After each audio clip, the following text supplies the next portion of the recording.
Welcome back to the CultureBlast podcast, a new series of deep dive interviews with personalities from across the world of culture. I'm Farah Nayeri, and I'm a journalist and author based in London. In the last episode, I had the pleasure of interviewing Emma Thompson, the Oscar-winning actress and writer. In this episode, I'm meeting another dream guest, Nile Rogers, the Grammy Award-winning composer, producer, arranger, and guitarist of Chic. As somebody once said, Nile has written music for David Bowie, Diana Ross, Duran Duran, and Daft Punk. And that's just the Ds. This episode is sponsored by the Truth and Reconciliation Conversations Global Summit.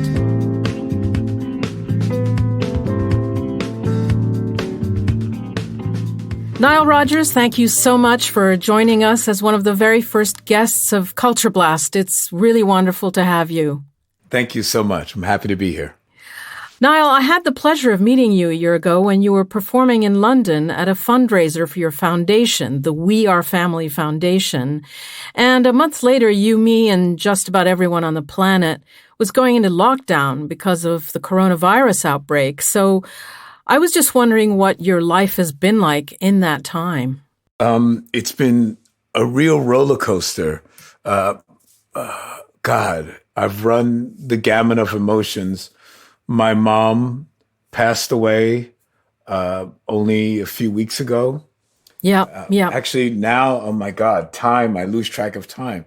My mom passed away 2 days after Christmas. So it's actually been a few months now. But it just, honestly, it seems like it was yesterday. So that was devastating.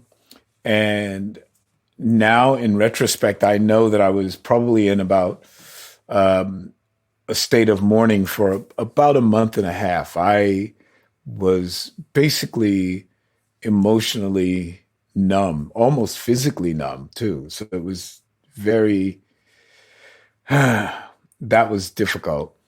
And yeah, perfectly normal and to be expected, I guess. Yeah.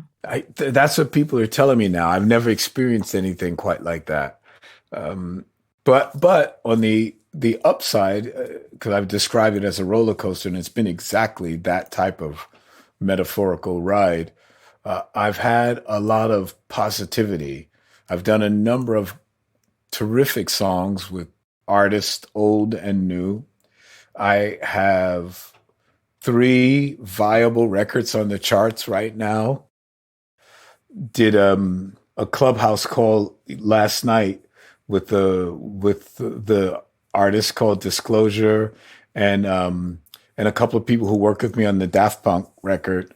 And we were talking about the breakup of Daft Punk yesterday. Well, I was gonna ask you about that. That was actually my next question. So, Niall, how do you feel about that, and why do you think it's happening?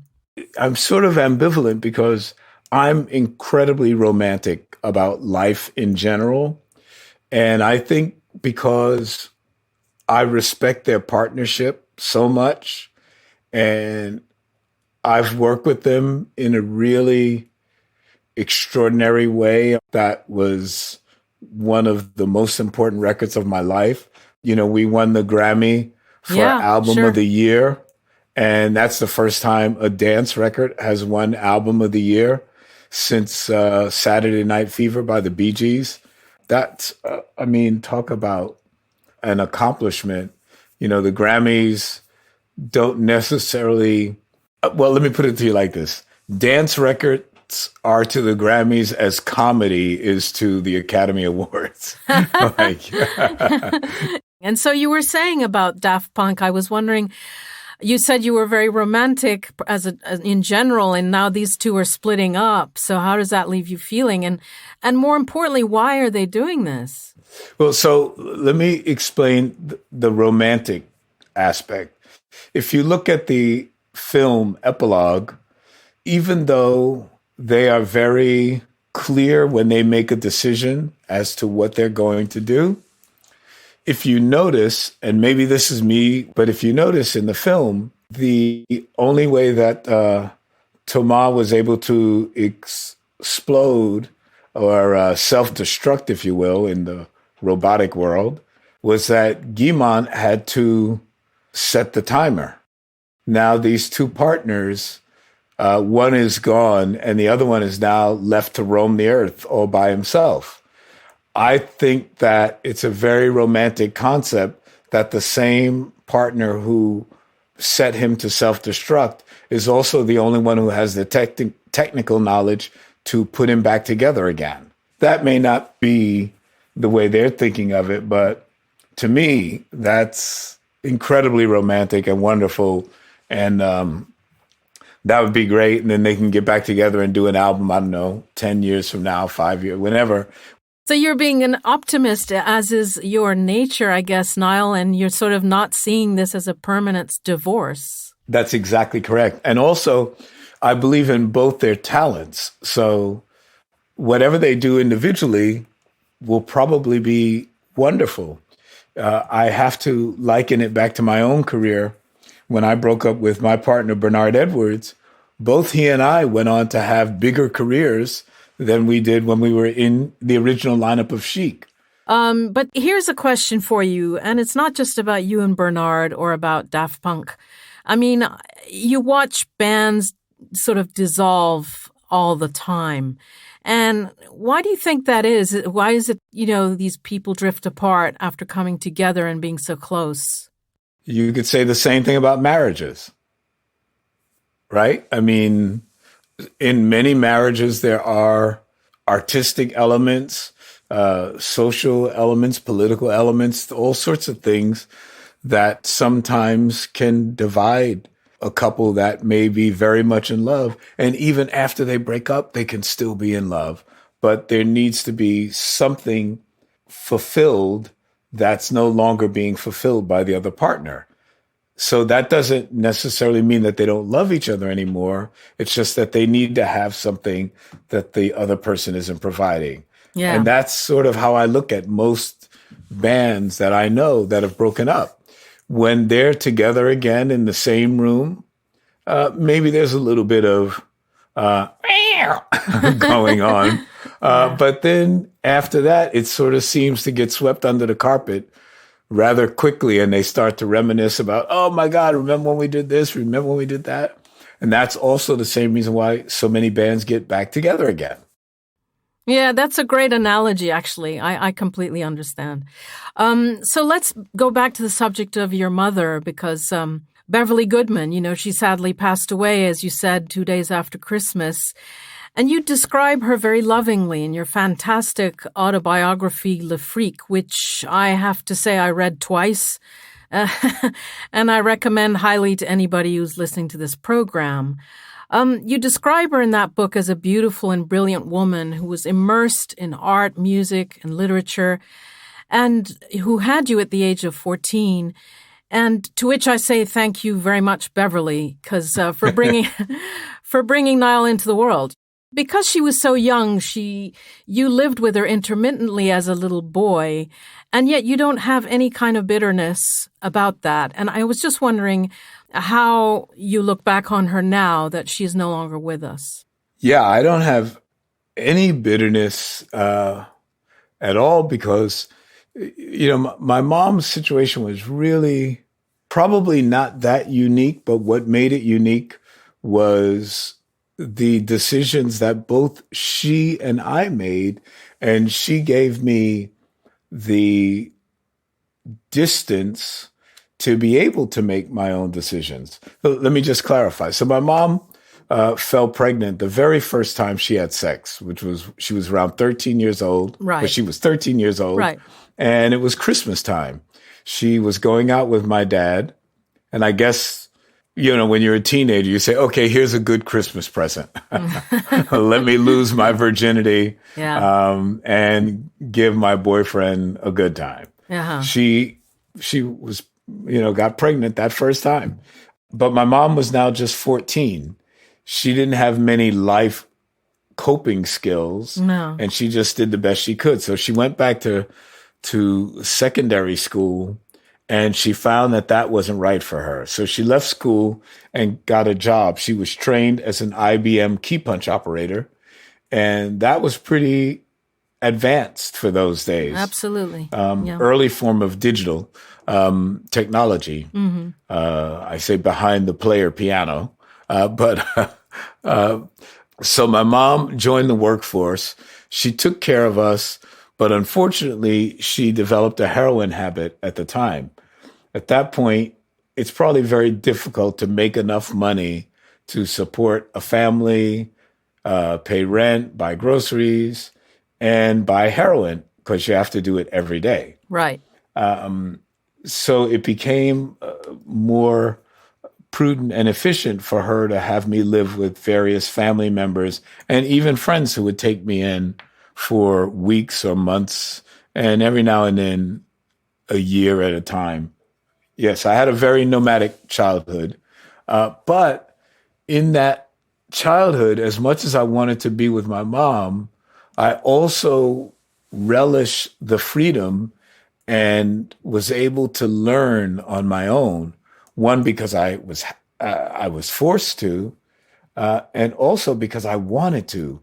Learning was exciting to me. I didn't fault my mom for not having the skills to do everything in the traditional way. I liked her because she treated me more like a peer than like a child. And that forced me to grow up. And it also allowed us to have a really great time together. I mean, think about this.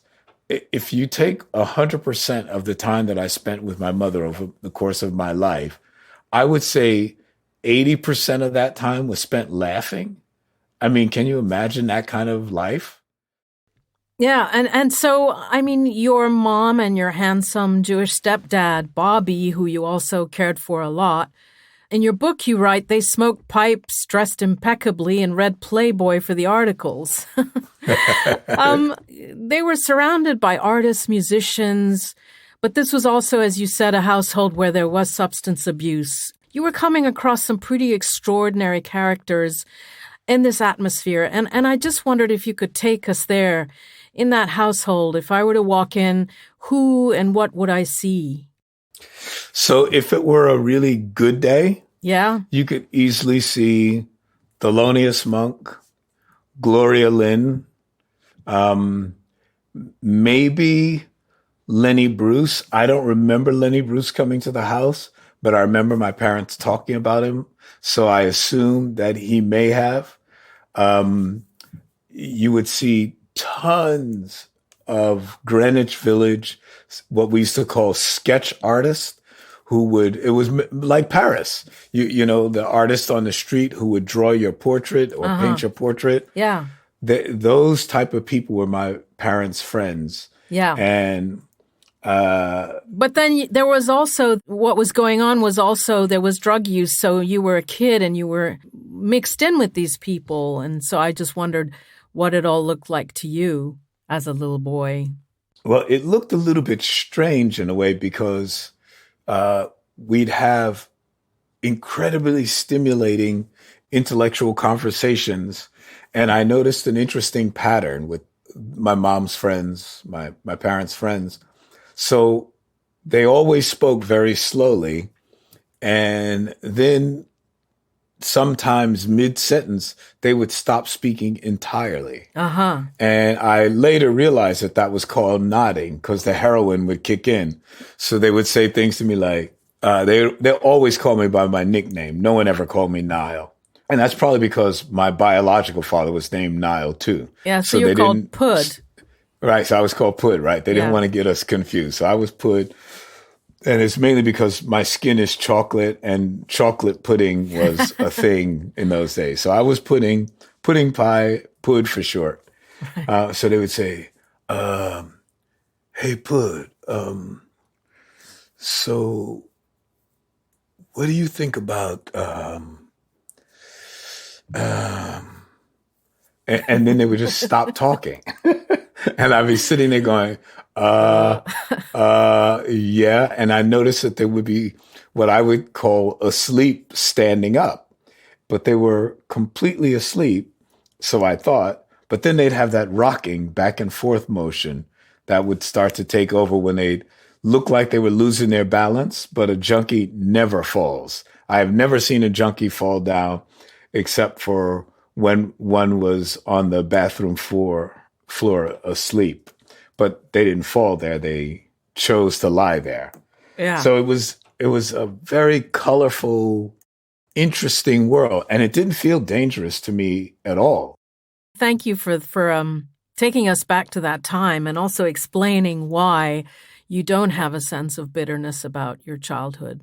You almost became a concert guitarist, and I guess I understand you've been practicing a lot in lockdown. Okay, so that's a little bit misleading. I wanted to practice Okay. a lot. Okay. But I found that what's really interesting, I find that whenever I pick up a beautiful, beautiful old instrument, and I have a pretty nice collection. Actually, I have an extraordinary collection. That what winds up happening is I just start to soothe myself. So I happen to have a guitar next to me. Mm-hmm.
A little bit of John Coltrane's Naima. Oh, Not played great. Not played great, but I'm sitting in a wacky chair. So that was beautiful, Nile. Thank you so much. It's so generous of you to share that with us. I really appreciate it so much. Yeah. So this is all fun to me to put together things that are not quite finished and to help people solve problems. Okay. You famously worked with David Bowie on his Let's Dance album, which is his best-selling album ever, which you produced in 17 days. And can I get you to tell me in your own words why Bowie was great? Oh, my God. Yeah. So I think of the great artists that I've worked with, and boy, there have been a lot. From Bowie to Daft Punk to Paul Simon to Madonna. I mean, these are great visionaries. They see the world in an interesting way. I have to say that David, and he used to get angry when I called him this, but I said to me, "You're the Picasso of pop music." And he really didn't like that. He got really pissed off. Right. But I just said, "Look, I'm sorry, man. You explain things to me in the most abstract way, and I totally understand." Right. It's like, I said, no one else explains things to me like you do. And when you explain it, I get it. If anyone else were sitting in the room, they'd be sitting there scratching their head going, what the hell is this guy talking about? But with you, I get it. So that, I guess that must say something about me too. I must be as weird as you are. But, now as I get older, I really see the difference between an artist who somewhat has their hands tied, like me, because in America, as a Black artist, there's only, I really can only drive down one lane artistically. Nobody wants to hear a song like Let's Dance if it were written by Nile Rogers. Like no one cares about that. What radio station would play that record? But once it's done by a white guy, all of a sudden that record is groundbreaking and interesting and cool and played on the Black stations. Right. Now, that's a hard question to really answer because believe me, I know it's the truth. If any black group had come out with Let's Dance, there's no black radio station that would have played it. But a white artist does a song like Let's Dance, and it's on every black radio station.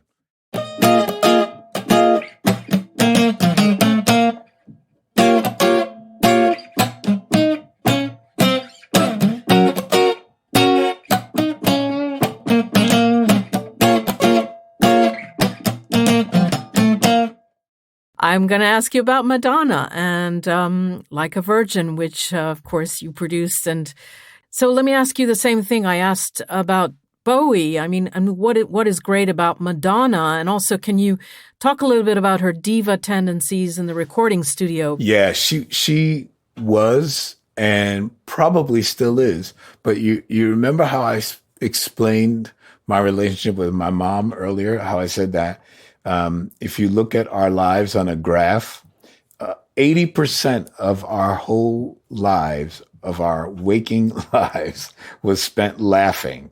Yeah. Same deal with Madonna. Okay. So the 20% of the time that we weren't laughing and she was really serious, I was still on the verge of cracking a joke. so, yeah. Madonna was the only record. Well, actually, there were two. There were two records in my life that I quit. Oh, what am I talking about? There were three. So I quit Madonna, I quit Aretha Franklin, and I quit Paul Simon. So I quit Madonna. And as I was getting on the elevator to go downstairs, and the reason why I quit was because she was really being cruel to the assistant engineers. And these young kids who are really just, they're making a living, trying to get smart, and they're there to help her. So one of the kids had to go to the bathroom, and Madonna turned around and said, "I didn't tell you could leave." So I said, Madonna, if you're going to treat people like that, I'm quitting. I just can't work with you. So I'm about to get on the elevator and go downstairs, and she walks out the studio and goes, "Nile." And I said, "Yeah, Mo." She says, "Does that mean you don't love me anymore?" And I just started cracking up. So just like I was always on the verge of a joke, she was always on the verge of a joke too. So we spent most of our time laughing and joking and just being really good friends and having a good time. Yeah. And it was my job, just like with Bowie, to help Madonna see her artistic vision, which was huge. There was no secret. I said, "So Madonna, what do you want to do?" She said, "Rule the world." And it was like, wow, yeah. Is that all you want me to do? You want to make a record that big? She was like, "Yeah, that's what I want to do, make a record that big." And you guys still friends, or you still see each other? Or not really, because we travel in different circles. But when I see her, boy, do we love it. I mean, we're so, we only see each other at things like the Grammys or charity events. I saw her at the United Nations once and things like that. So I don't live the star life. Like I don't do star stuff. Mm-hmm. Now that Daft Punk did the whole world a big favor and refused to put themselves in the spotlight and put you in the spotlight, aren't you now the kind of celebrity who kind of walks out on the street and gets asked for selfies and gets deluged and can't really show his face anymore? I mean, your face is really, really famous now. It happens way, way, way more than it's ever happened before. Right. But people are incredibly respectful. I don't have bodyguards, so I think that lets them know who I am as a person. So since I don't act a certain way, they don't feel compelled to act another way either. Like, in other words, if I walked in, maybe like, and I'm not putting the person down because I actually think she's a sweetheart. But if I walked in like Kim Kardashian or somebody like that, mm-hmm. And I also realized I think that they do have to have bodyguards, because one night I was with Angelina Jolie and I said to her, "Oh, let's go over here." And I had suggested to her that we just walk into the hotel because this other way is shorter. Oh my God. She was swarmed and I was terrified. I was like, I was like, oh my, now I see why you guys have bodyguards. I get it. Right. But that doesn't happen to me. I'm not like a movie star. I'm not, some big front man and, Yeah. that's Well, so. here's the next question. Again, big front man. That's what I'd like to ask you about now. I mean, what Pharrell Williams says is that your ethos has always been putting the other artist first, not putting yourself in the spotlight. And my question is, why not? Because you outplay most musicians, as we already discussed. And without you, personally, I wouldn't be listening to most of those tracks. So why are you always hiding behind somebody else? Is it a confidence thing from childhood, or why? Yeah, I would think that that's probably just a reflection of who I really am. I was always shy as a child. Right. I learned how to interact with people, one, because I'm genuinely interested in people. That's the truth. To me, a human being is like reading a book, talking to a person, finding out where they come from, finding their lineage. I always do that with total strangers. I'm fascinated by people. I'm fascinated with history. And I don't think of myself as a star. I think that people who are stars have that thing. When you walk into a room with Diana Ross, whew, star, sucks the oxygen right out of the room. You walk into the room with Madonna, star, sucks the oxygen out of the room. She is, all eyes are on her, even before she made it. And she and I used to go to clubs together. We'd Yeah. walk into a club. Imagine this. I'm the guy with all the hit records. Yeah. I'm the guy born in Greenwich Village and know everybody. And I walk into the club. What do I hear when I walk into a club? Who's that girl with Nile? Who's that girl? Who's that girl with Nile? Who's that girl? Who's that girl with Nile? You would hear it over and over again, like a mantra. The din Right. in the room was, who's that girl with Nile? Who's that girl? Who's that girl? Who's that girl? Yeah, So well, she I had, mean, but I've seen you walk into a room and you are a star and you have all of that. You walk in and everyone goes, Anyway, you don't want to be a star, so that's great. That's fine, but you are a star.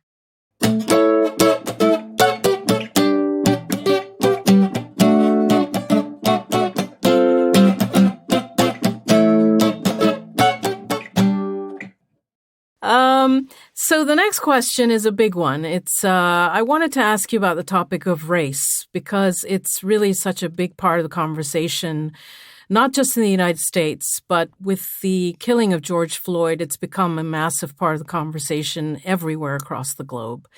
And I'm perplexed, sitting on this side of the Atlantic. I just don't understand why race remains to this day such a big problem in America. Why does it divide people the way it does? And why can't Americans get over it? well, it's quite unfortunate, but it's something that's baked into our culture. If you look at America after World War II, and the concept of redlining and greenlining became a government policy indeed. You really notice it in a place like Los Angeles. That, like, it's so perfect. These people live here, these people live there, these people live there, and it's so perfectly designed like that. But it was a practice that happened really across the country.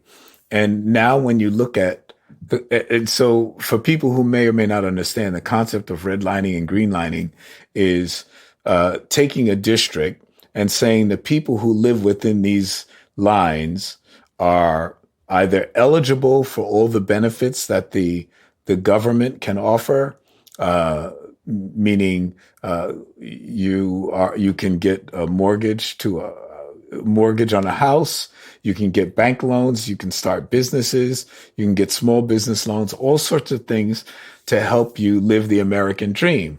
The people who live inside this other lines don't have those advantages, and they are not So if they go for a bank loan, if they go for a mortgage on their house, the odds are stacked up against them so high that it's almost impossible. And the people who break out of that are people like myself who have a talent that may be valuable to society at whole, or society, yeah, the whole of society, where but why is where this, they can say, yeah, why do we still have these dividing lines today, though? This is, existed 60, 70 years ago, because it's built in, and the thing is that the people who grew up in those communities, just like they have history to look back upon and be happy, those childhood memories, for the most part, was the reality they live with. Except that, when we talk about race, and you talk about race as being built in, right? Baked in. When are we going to transcend this? I mean, it's just such a divisive issue. And I don't understand why we still need to be focusing on color, Let me tell you something. I never believed that the year 2000 would look like the year 2000 looked.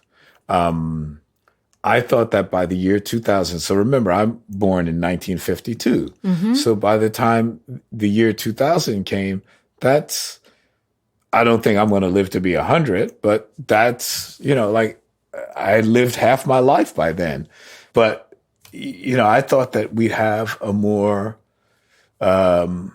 need I say the word utopian? I don't really mean utopian, but certainly a more understanding and cooperative type of world, and people would really get along, because the one thing I know from being in business is that businesses do better when they cooperate.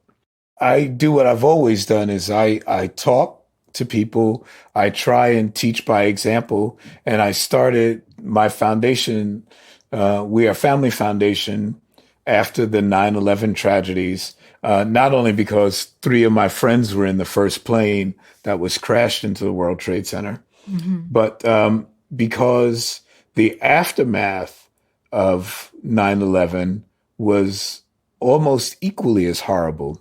Americans as a whole, they don't know the difference between Muslim, Sikh, or a Baha'i, or Hindi. They don't understand different. So anybody who looked like they were from the Middle East looked like they were a Muslim to people in America. And boy, these people were getting killed and assaulted, just like now what's going on with the COVID-19 virus, with our former president calling it the China virus. Right. There's been a huge uptick in assaults on Asian people in America. Yeah. Well, music is the great equalizer. It's the one thing that I know that seems to communicate to all peoples in any language. Because when I play We Are Family, I don't change the lyrics to fit the country that I'm in. I play We Are Family and we sing it in English. And the people in the audience are singing it in English, even if we're in Morocco. Yeah. I mean, We Are Family is, as you said, the name of your foundation. And that's the connection between you and me. The executive director, Jess Tutonico, introduced me to you. And I also had the pleasure of having a Zoom call with your girlfriend, Nancy Hunt. We had a great chat, and Nancy runs the foundation. And she said, Nile is 68, but in his brain, he's 9.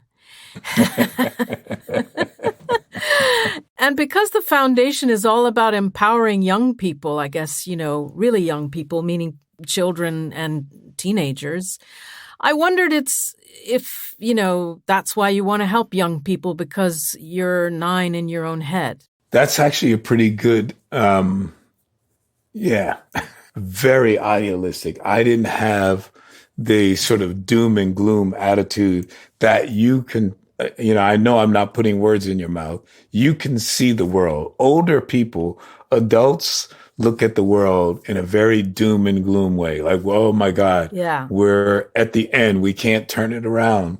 Yeah. Racism is out of control. Sexual abuse issues, climate change, the destroying of the ecology, animals, habitats, and things like that. Whereas I see young people, especially in our charity, in our foundation, that they look at it like, no, no, no, we're going to stop all that stuff from happening. We're going to fix it. And they're idealistic, and they're just like me when I was a kid. So, I believed that with passion, compassion, and hard work, you can fix problems. And that's probably why I became a record producer, because every day I have problems to solve. And we figured that with our organization, those kids walk in the room as problem solvers. They're leaders right now in their own environment and their own world, and they won't settle for the hardships that are around them. They're trying to deal with those problems. So who better to talk to than people who are already in that mindset? The last thing I want to do is argue with a person who is dogmatic and stuck in their ways. And boy, aren't adults dogmatic? Like they're the most, when I talk to people, I always try and say, I never like to speak in absolutisms because I'm malleable. If you can convince me I should think another way, I'm an open book. Let's go. Let's talk about it. But most people think like, this is black and white. It's got to be this way, so and so, and that's it. And that's probably half the reason why it's so difficult to change people who have been brought up in the system of, greenlining and redlining in America, because their childhood memories are typically great. And even if they aren't great, they make them great. Yeah, I got it. And so I just wondered, for someone who's had such an extraordinarily rich life, what is on your wish list? What's left for you to do? What is it that you've never been able to get around to doing and have aspirations to complete? Well, after I wrote my memoir, I realized that, I had to edit it down to about 330 pages. But the original manuscript that I turned in was about 700 pages. Mm-hmm. There's still a lot of story to tell.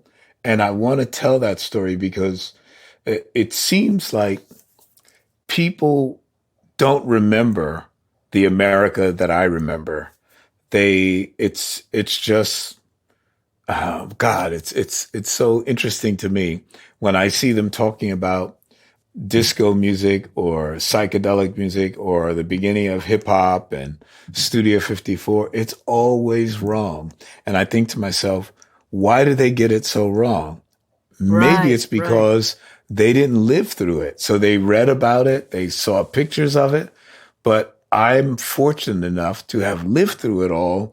And I was close to everything.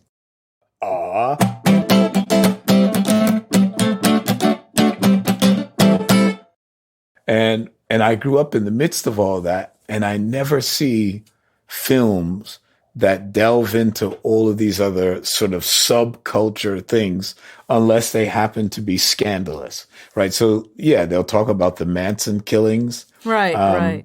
But they don't necessarily talk about, and they may talk about Scientology or something, right, but they don't talk about it the way that these things may have affected the life of just, say, a young person walking through the world, and how these different things have touched upon people.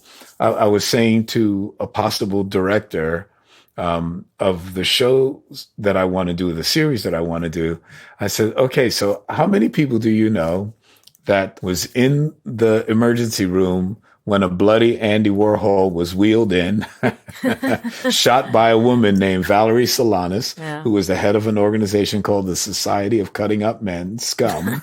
And and everybody in my neighborhood knew all about it. And I says, and it was only the hospital was only a couple of blocks away from Patricia Field's store on 8th Street. And Granny Takes a Trip, where Tommy Hilfiger got his idea for starting to, I know all this stuff. Right. And it's interesting when you can tell the backstory. No, so I guess we are expecting another book from you. That's great. I mean, we look forward to that. Absolutely. And I guess this is, coming up to my last question. Oprah Winfrey once said that you were one of the richest people she knows. And I just wondered. That's when Oprah was first starting, because she's a hell of a lot richer than I am. I am average. I mean, that's so funny, right? So I met Oprah at the beginning of her career. And of course, when she met me, I had already had Like a Virgin, Diana Ross, David Bowie, Duran Duran, In Excess, We Are Family. She, come on. So she's meeting me at probably the apex of my career in the early 80s, and she's just starting out. So the people that were on her show obviously didn't have the kind of track record that I have, but now Oprah runs with nothing but billionaires. So right. I am hardly a billionaire. I still work every day. I mean, honestly, I work for a living. If I didn't work, I probably wouldn't know what to do. I'd probably go crazy. So, yeah, I got it. And I live in a very modest house. I'm not opulent. It's just not who I am. I wouldn't even feel comfortable living like that. Okay. So, but I mean, the question that arises is like, what would you like your legacy to be? I don't mean your artistic legacy. I mean, the assets that you've accumulated.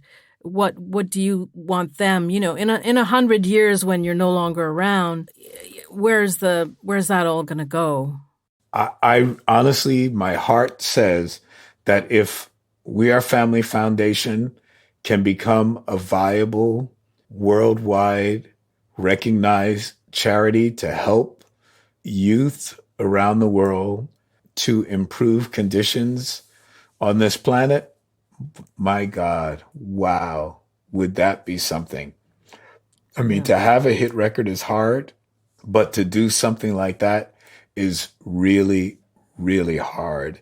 And that would be incredible. The other day, one of our global teen leaders called me up for help with a problem. And I just thought it was so amazing that with all of the teens that have come through our organization, they stay attached to the organization and help it become bigger, so that maybe one day, we're, I don't know, the size of UNICEF or something like that. That would be incredible to me. That would be like, are you kidding? From a little acorn, a giant oak grew. That's a beautiful note to end on, Nile. I really appreciate it so much. Thank you very much for being a guest on this program. And you are a star regardless of how you like to describe yourself. Thank you so much, Farah. Thank you, Nile. Take care. Thank you to Nile Rogers for joining me on my second episode of CultureBlast, a series of deep dive interviews with personalities from the world of culture. Don't forget to subscribe to the show on your favorite podcast platform so you never miss an episode. I look forward to you joining my next conversation. I'm Khalil Osiris, founder of the Truth and Reconciliation Conversations Global Summit, and I have an important message for you. Racism is one of the most urgent challenges facing humanity. Through truthful conversations, we can begin to navigate this challenge, paving the way to better understand one another. The 2021 Truth and Reconciliation Conversations Global Summit will provide a blueprint for how these conversations can take place using 5 key commitments to guide us. The summit will premiere a thought-provoking documentary that illuminates the process of reconciliation through the stories of men and women who have confronted racial challenges throughout their lives. Attendees will have access to engaging workshops and provocative on-stage panels with global leaders to deepen their understanding of how to communicate about race and what steps to take in order to move forward. In a time when silence is no longer an option, it's more important than ever to start the conversation. Register now at trcglobalsummit.org.